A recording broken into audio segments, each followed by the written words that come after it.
ఈరోజు బోధన్ మున్సిపాలిటీ ఎదుట council hall ఏర్పాటు చేయబడ్డది. విషయం ఏమనగా 3 నెలలు దాటినా కూడా కౌన్సిల్ మీటింగ్ చేస్తలేరు.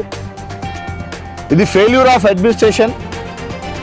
కాబట్టి మేము మా పార్టీ తరఫున ఎంఐఎం మజ్లిస్ ఇత్తెహాదుల్ ముస్లిమీన్ తరఫున ఈరోజు మున్సిపల్ ఎదుట ఒక కౌన్సిల్ హాల్ లాగా అరేంజ్ చేసి మేము బాధలన్నీ ఆ చైర్కి వినపం ఇచ్చినాం. కాబట్టి బోధన ప్రజలు చాలా అప్రతమైన దాంట్లో ఉన్నారు, చాలా బాధలో ఉన్నారు.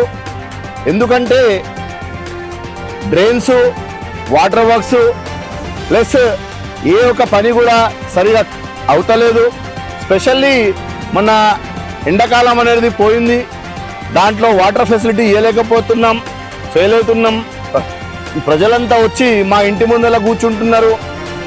ఇంకోటి బక్రీద్ అసంటి ఫెస్టివల్ పోయింది, దాంట్లో కూడా మాకు మీటింగ్ తీసుకోలే. ఇప్పుడు వచ్చేది అంటే రైనీ సీజన్లో అన్ని కచ్చా డ్రైన్స్ యాజ్ ఇట్ ఈస్గా పెండింగ్ ఉన్నాయి. రెండోది గణేష్ ఫెస్టివల్ వస్తుంది, అది కూడా పెట్టారో అన్నట్టు భయం ఉన్నది మాకు. కాబట్టి ఈరోజు మేమే ఒక మున్సిపల్ హాల్ లాగా అరేంజ్ చేసి ఉట్టి చైర్ పెట్టి ఆ చైర్కి మా వినపం ఇవ్వబడ్డది. కావున మేము స్పెషల్లీ మా డిస్ట్రిక్ట్ కలెక్టర్ గారికి ప్లస్ మా ఆర్డీఓ గారికి, మా చైర్మన్, మా కమిషనర్ గారికి వినపం ఏంటంటే వచ్చే రోజుల్లో ఎంబట్నే మీటింగ్ పెట్టండి, లేకుంటే దీనికంటే పెద్ద ఎత్తున మేము ధర్నా చేస్తాం, ప్రజల్ని తీసుకొచ్చి మున్సిపాలిటీ ముందు కూర్చుంటామని చెప్తున్నాం.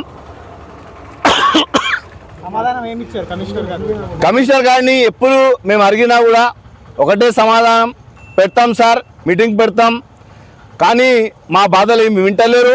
ప్రతి నెల చైర్మన్ మేడం దృష్టికి తీసుకెళ్తున్నాము, నోట్ రాసి కూడా పెడుతున్నాము, మీటింగ్ తీసుకోమని. అయితే మేడం కూడా తీసుకుంటా అంటుంది. మొన్న 2 months బిఫోర్ మేడం హెల్త్ మంచిగా లేదని తీసుకోలే, ఈ మంత్ అయితే తీసుకుంటుంది. అంటే వాళ్ళు ఏదైనా సమస్యలు అడిగితే కూడా ఏమి తీర్చలేని పరిస్థితులు ఉన్నారు అని చెప్పేసి ఇప్పుడు నా దగ్గర ఏ సమస్య ఉన్నా నేను పరిష్కారం చేస్తున్నాను. ఇప్పుడు మీటింగ్ పరంగా ఏదైనా ఉంటే మేడం మీటింగ్ పెడితే అందులోకి పరిష్కారం అవుతుంది. ఇప్పుడు ఎమ్మెల్యే సార్ దృష్టికి తీసుకెళ్తాను, మేడం దృష్టికి కూడా తీసుకెళ్ళి పరిష్కారం చేస్తాను. మరిన్ని అప్డేట్స్ కొరకు మన ఛానల్ని సబ్స్క్రైబ్ చేయండి.